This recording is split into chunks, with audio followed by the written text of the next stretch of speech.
Oh, yes. Championship football is back, and it's Ewood Park where it all kicks off this Friday. Welcome back to Terrace Talk. It's a massive season for John Eustace's Blackburn Rovers. I think it's going to be a good one. Here we go. Oh,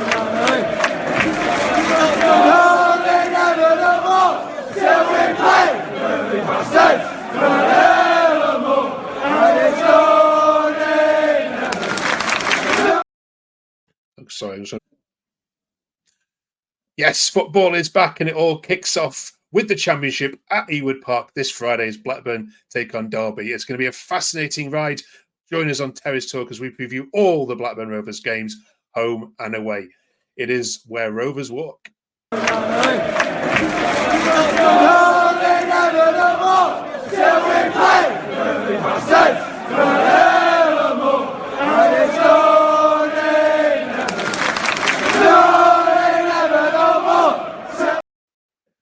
There's a face I'm glad to see. Welcome back, Harry. How are you?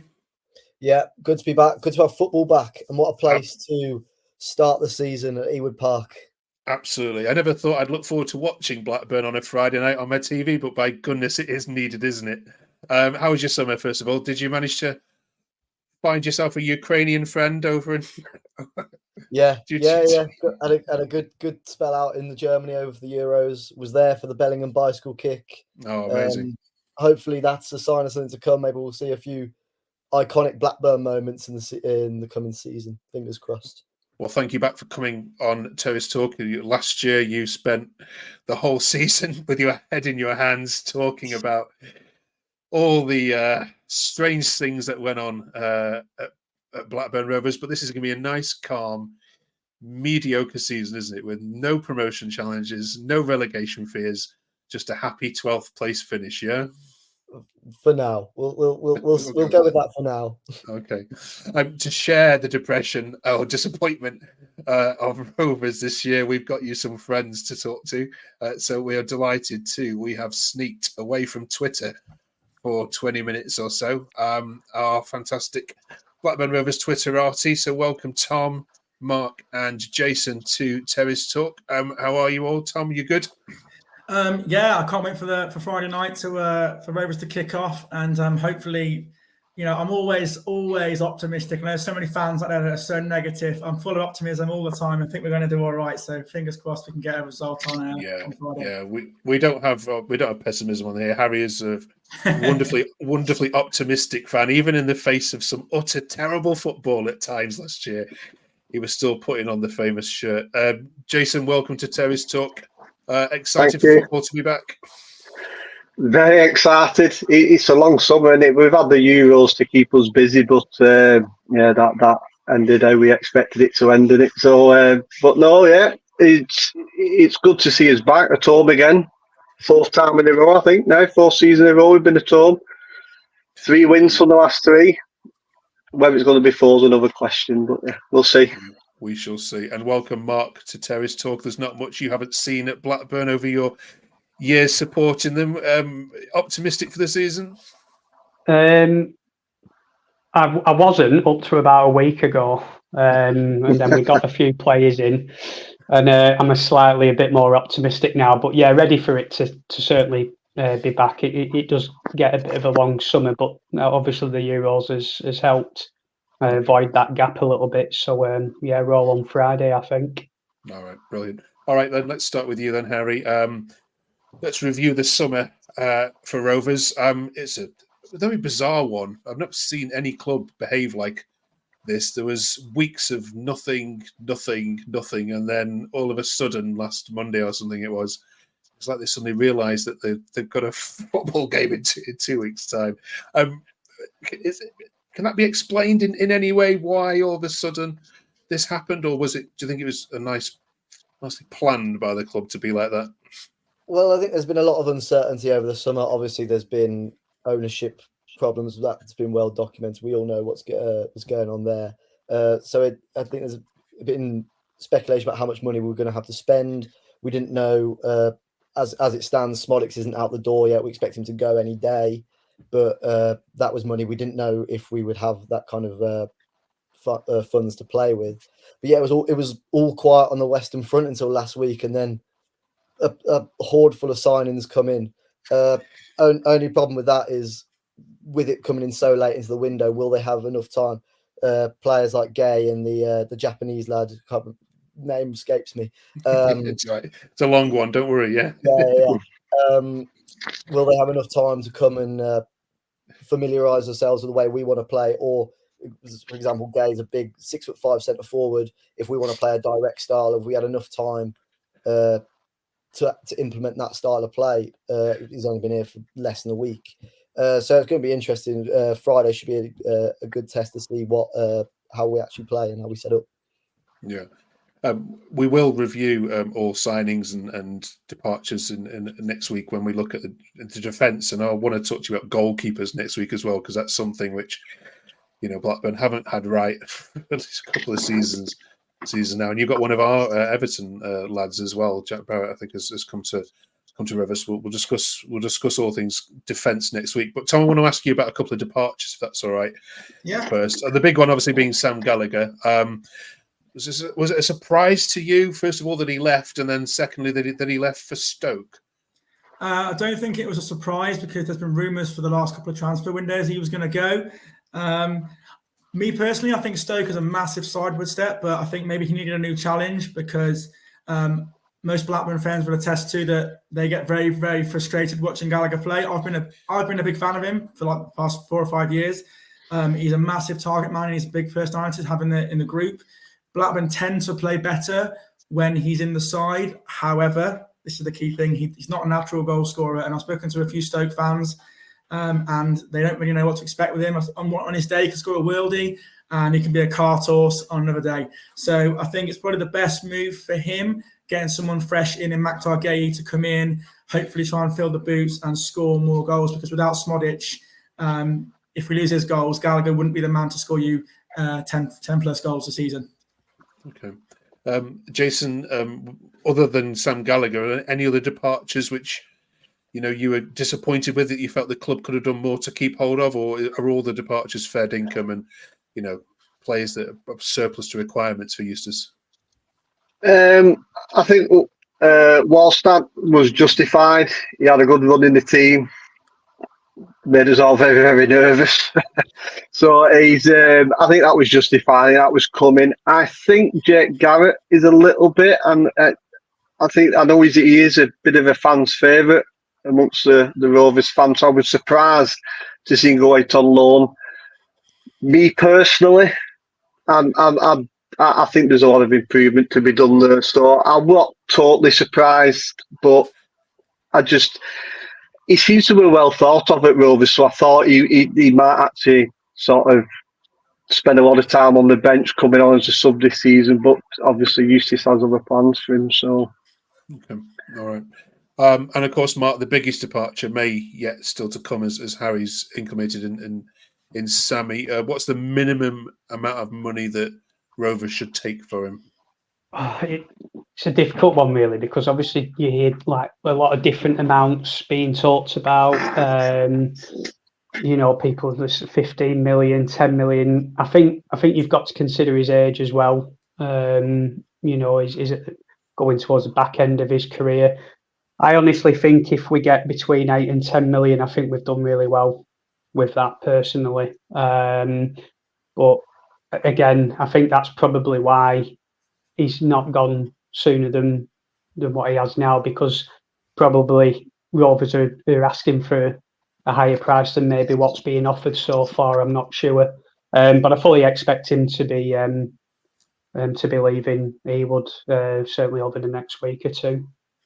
Yeah, and he single-handedly kept you up, didn't he, last season, as Harry? Yeah. Harry documented for us, and I've still watched that goal at Leicester as he runs through and waves his arms in the air. That was just, that was just beautiful, wasn't it? The fact that made you 2-0 up, and that meant no Leicester comeback was possible, and that game was running out. Just wonderful to watch. All right, then let's talk about the season to come. Harry, just give us an overview of what Rovers have looked like in pre-season, not in terms of results, because no one cares too much about that, but in terms of shape and dynamics. Is it looking good for the Derby game on Friday? Yeah, well, I think a few games we have been obviously like you said, the scoreline doesn't really make a difference. But there's been a few games where I think we've been quite unlucky that we could have won a game by a couple more. Stockport's most recent game only won it 1-0 by a penalty. But a hatful of chance. The new lad Mac Targay could have had a hat trick in the first half. Obviously, he's only been here 4 or 5 days at that point. So you expect him to take a little bit of time. I imagine that'll come. But yeah, it's been trying something a little bit different. What's interested me is about how the change we've made in the midfield. Obviously, Tronstad has been an ever present, but with Lewis Travis coming back in, you'd say is like to like. He's like to play both of them together with Rankin Costello in a bit of a freer role ahead of him, which I think is a potential wild card that a lot of teams won't expect from Blackburn next season. I think Rankin Costello he's a bit of a unknown quantity to a lot of teams, but if you have him in that freer role, I think that gives him an opportunity. I think he has a real ability to score a lot of goals. I think there's a lot of players in that team actually who haven't necessarily scored a lot of goals previously, but have the ability to step up. And I think players will. I think players will have to do that, and I think players will do that this season. So yeah, it's Eustace obviously as his style. He wants to play direct. That's why Gay's come in. We've brought in a lot of experienced heads, which I think is something we needed for a few years. So yeah, I'm positive as it stands. A couple more things to come in, but as preseason goes, yeah, can't complain. I'm pretty content at the moment. Okay, good stuff. Well, we'll find out whether you're ready for Derby, won't we? As the nation watches with its feet up and Chippy Tea on our laps on Friday, as you lot brave it out there. Let's hear from the Derby side though. First of all, as we focus on your first opponents of this new season.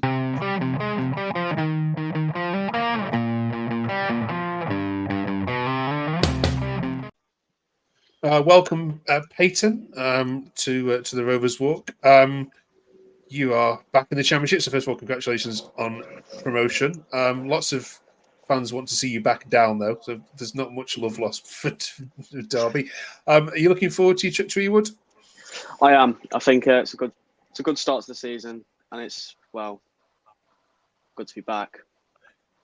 Tom, I'm going to ask you directly, and I'd like an honest answer. When you saw the fixtures and saw Derby with the first team, were you rubbing your hands with glee a little bit as a home fixture to start off with against a promoted side? I mean, yeah, any team that comes up, they've kind of got a point to prove.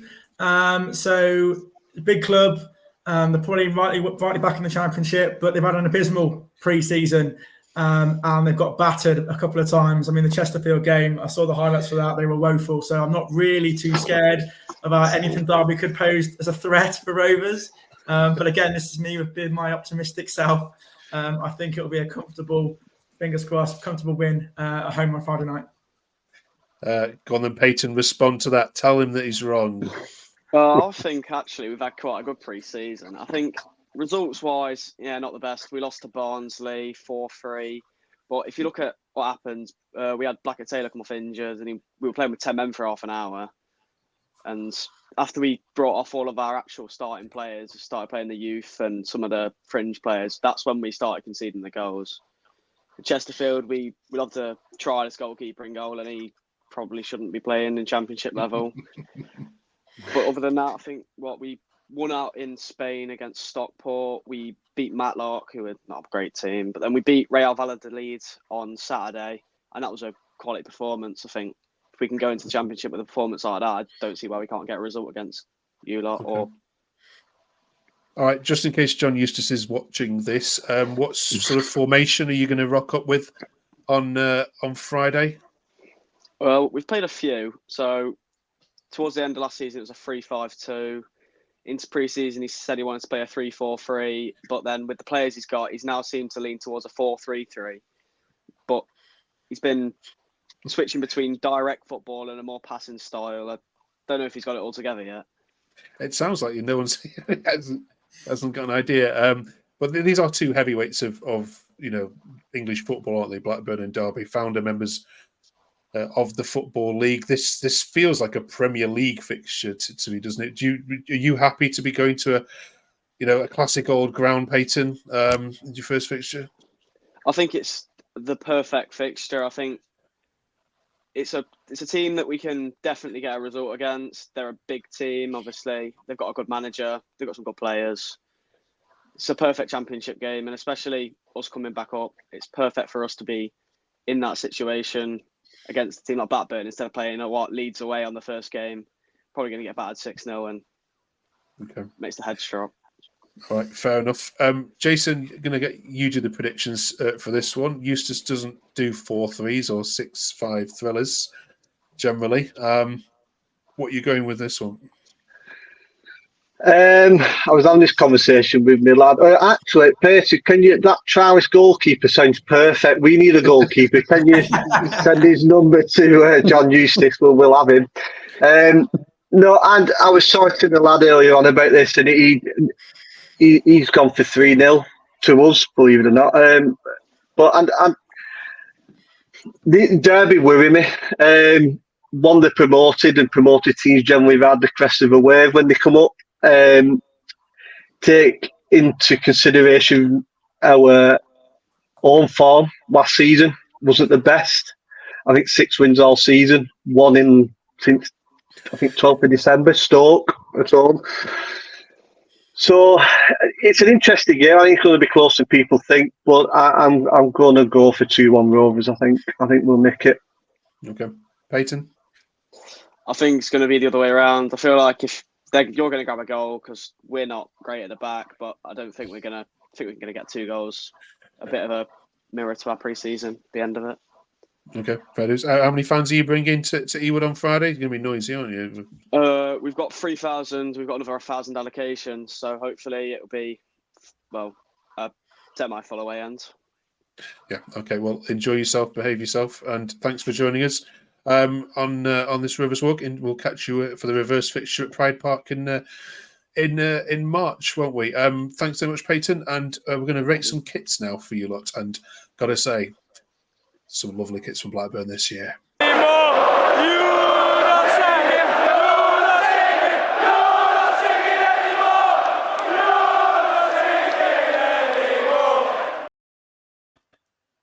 Oh yeah, look at these beautiful kits.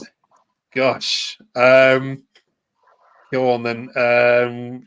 Mark, we'll get your view on the home kit. We're going to ask you to comment on some tweets throughout the season, but the first one here says, take a bow, Macron Sports. All 3 kits are French kiss. Mark, do you agree with that? Yeah, 100%. I think they've smashed it out of the park this summer. I think, obviously, with it being the 30th year anniversary of the Premier League title win, obviously they've gone full on retro with it. Yeah, absolutely love them. I've not purchased them myself yet. I've just been getting the training wear at the minute. But yeah, I was waiting to see the away ones come out first to see which one I liked. So, but yeah, the home one, especially the collar, how they've done that. So no, it's they've really gone all out this summer. Brilliant. Yeah, Harry, obviously, the pink one.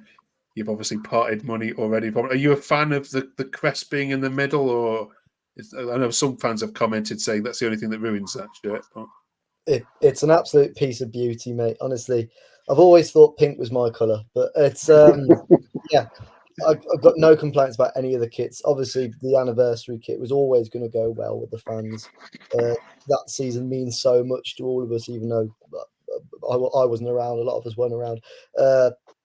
It means so much to that season, and the fact that the nice little details, like this kit's got the outline of the town map, stuff like that. I just think Macron have smashed the ball out of the park. It's 10 out of 10 from me. Yeah, well done, Macron. Tom, the other tweet I wanted to ask you about was this one from James, who says, I don't dislike Venky's as much as a lot of other people, as they put in a lot of money, but it isn't working. Their relationship has been soured with fans from the keen days. Club needs fresh ownership and professional hands-on management. Our fans have a right to expect more. I'm going to guess that you're not going to disagree with that. Is that a little bit too far, given how much money they have put into the club? See, it's a hard one because they have kept the club afloat, but a lot of fans just can't forgive what happened regarding sacking Sam Allardyce getting in Steve Keane, and just obviously when we were stable in the Premier League and then getting relegated and then going down to League One, and a lot of fans that haven't still come back off the back of this.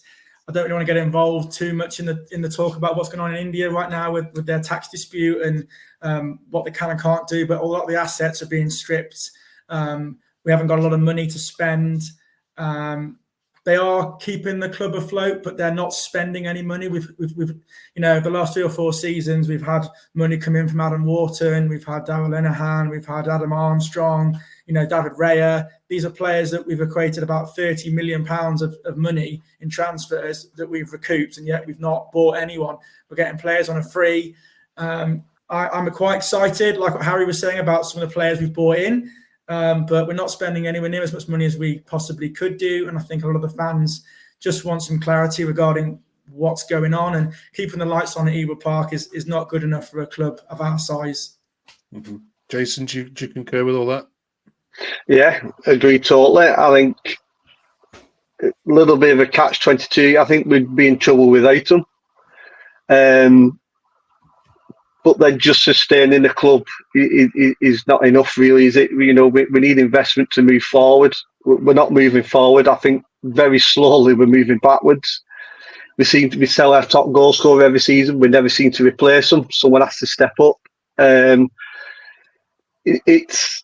I think they see incomes, and any incoming money, I think they see it as a relief, where it means they don't have to put as much in, maybe for a few months. That's how it seems to be.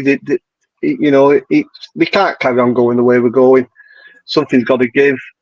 I think this court case, is coming up in August. I think so. I think there might be some movement in the next 4 weeks, maybe, where they might be forced to sell. But better the devil at the moment, I think. Yeah. Harry, we've had this conversation before, but I'll ask you it again. Isn't this a case of be careful what you wish for? Yeah, well, I was just thinking obviously the situation is dire. They have been keeping us afloat, but I'll echo what everyone said. It's not enough for a club of our caliber. But the grass ain't always greener. That's the phrase to play devil's advocate. We've seen it with clubs like Reading, who have had new owners come in. And it happened with us, and we were promised so much, and it was sold a dream. So yeah, we are slowly going backwards, and a change would be lovely, but it can go one or two ways. We can have a situation like a Hull or a West or a Villa, where it escalates them, or it can go the complete opposite way, and we could fall like a stone. Hopefully, it's the first. If the sale does happen, fingers crossed it does, and it benefits for us. But yeah, we'll have to wait and see. Mark, we've not really had too many protests in game or around grounds at this, but do you feel it's heading that way this season? Is this the point where fans have just had enough? Yeah, I think the majority of fans have had enough now, and I know a lot of fans that I know. I think again, people not renewing season tickets, thinking of not going next season. I don't know what. Actually, it'd be interesting to see how the crowds are in the first few games. But I think fans have had enough, and I think protest-wise, I think obviously it will all dependent on how we start the season, and obviously we've got quite a big game at the end of August. So I think obviously depending on what happens with that, and if that doesn't go the way we want, I think you will see a lot of people starting to protest. I think come September onwards. Okay, right. Well, we'll be happy to do it all along with you, as good or as bad as it gets, with a smile on our face. Let's get some very quick predictions from you before I let you depart. Where will Rovers finish this season? Harry, give us a number from 1 to 24. Yeah, well, I've seen a lot of teams, a lot of people predicting us to be bottom 3. I'm happy for them to do that. I'm happy to be the underdogs. I'm happy to go under the radar. And I think we will surprise a few teams. One thing that we know about a John Eustace side is we're going to be difficult to beat. When we play the big boys, I don't think any of the big boys met. I think Ipswich were the only team to beat a John Eustace Blackburn side out of the big four that finished at the top of the table last season. So we're going to be a tough team to beat regardless of who we play. I don't think we'll be in a relegation. We'll be down there as fingers crossed. I'm going to say it's going to be a sort of a rebuilding season, comfortable sort of 13th, 14th, that could be 5 positions either side of that. But I'm going to go somewhere in the middle, 13th, 14th. Okay. Tom, any advance on 13th? I think my heart's saying we could go top half of the table, but my head's saying realistically middle to bottom half. I think it depends again if we can keep hold of Smodic even until January, and he can have a point to prove to get a move, I think, to a bigger club than perhaps Ipswich Town. And it all depends as well on certain players staying fit. We've had some horrible injuries like Hedges coming back. And I think this is going to be a massive season, I think, for Tyrese Dolan, stepping into that number 10 if Smodic does go. And I think Arnold Sigurdsson as well has got a point to prove this year, as well as the new players that we can embed into the team. Ohashi looks decent from what I've seen. He's hitting the ground running, I think, because the J League is still playing right now. So he's mid-season for him. Gay looks like a big target man. I'm optimistic. I think we'll do all right. Like Harry was saying, a lot of the experts are putting Blackburn coming down bottom end of the table, even in the relegation zone. I don't think that's going to be the case. I think we're too good for that. We've got a good squad on paper, and I think we'll end up finishing around about mid-table at a push, I think. Okay. Jason? Yeah, and I think you're going to see a similar theme here. I'm mid-table too. I think anything above 12th would be a bonus. I think a lot of it's going to depend on the new signings, as Tom said, how the new signings bed in. Hashi excites me. But touch on something Tom said there, they're halfway through a season. There's another 46 games to go in ours.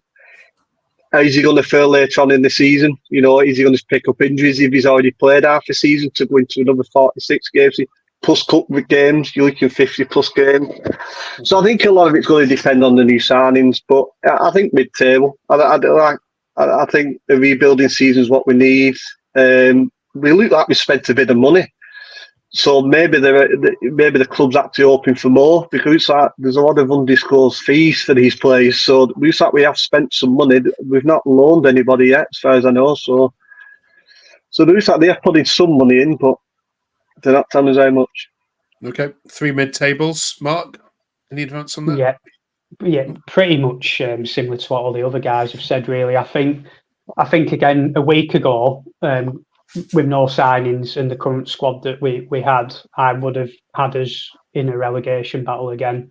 With the lads that we have brought in, given that bit of more championship experience, a bit of steel, and obviously, like the other guys have alluded to, I think under John Eustace we're going to be a lot more difficult to beat. I think under Thomason we were very much too open at times.